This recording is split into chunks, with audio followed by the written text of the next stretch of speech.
Di puncak gunung yang diselimuti kabut, seorang ahli bela diri berdiri tegak.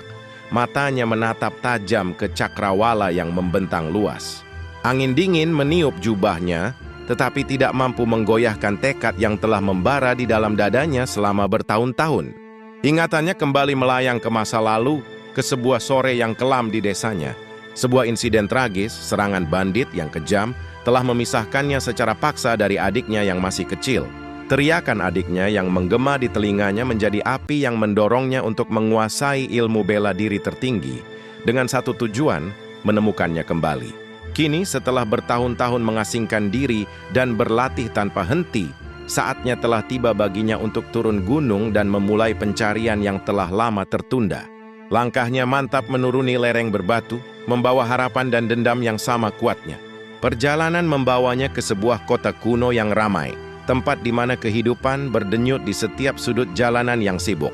Udara dipenuhi aroma rempah dari pasar yang padat dan wangi teh dari kedai-kedai yang berjejer rapi. Dengan kesabaran seorang pemburu, ia mulai menyusuri setiap lorong, mengumpulkan serpihan informasi.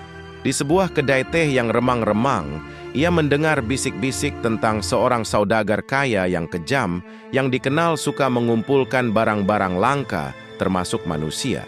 Pencariannya berlanjut ke pasar, tempat ia menunjukkan sebuah liontin giok kecil, satu-satunya peninggalan adiknya.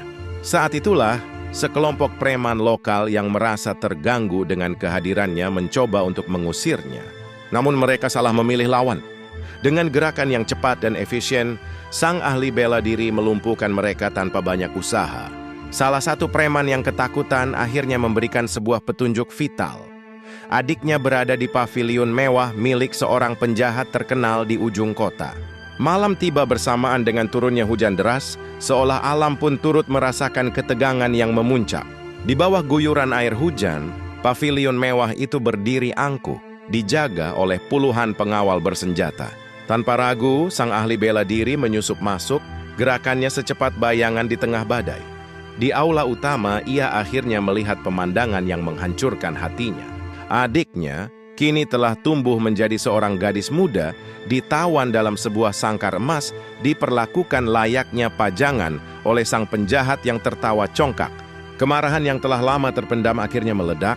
Pertarungan sengit pun tak terhindarkan. Suara denting pedang beradu dengan deru hujan dan guntur. Sang ahli bela diri bergerak seperti tarian maut, setiap serangannya penuh dengan kekuatan dan ketepatan. Sementara sang penjahat bertarung dengan licik dan brutal. Setelah pertarungan yang panjang dan melelahkan, sebuah kelengahan dari sang penjahat menjadi celah yang sempurna.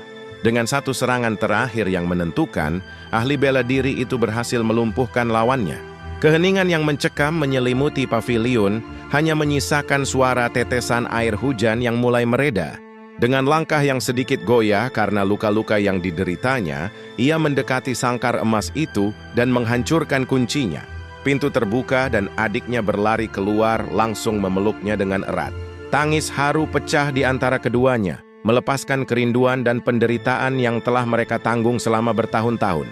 Saat fajar pertama mulai menyingsing di ufuk timur, memancarkan cahaya keemasan yang hangat, kedua saudara itu berdiri berpelukan.